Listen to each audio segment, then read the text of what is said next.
This is a rocket-powered car built out of K'NEX, duct tape, and awesomeness.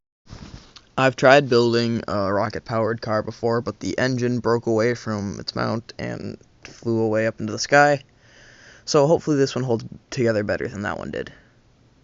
And we'll see in 3, 2, 1.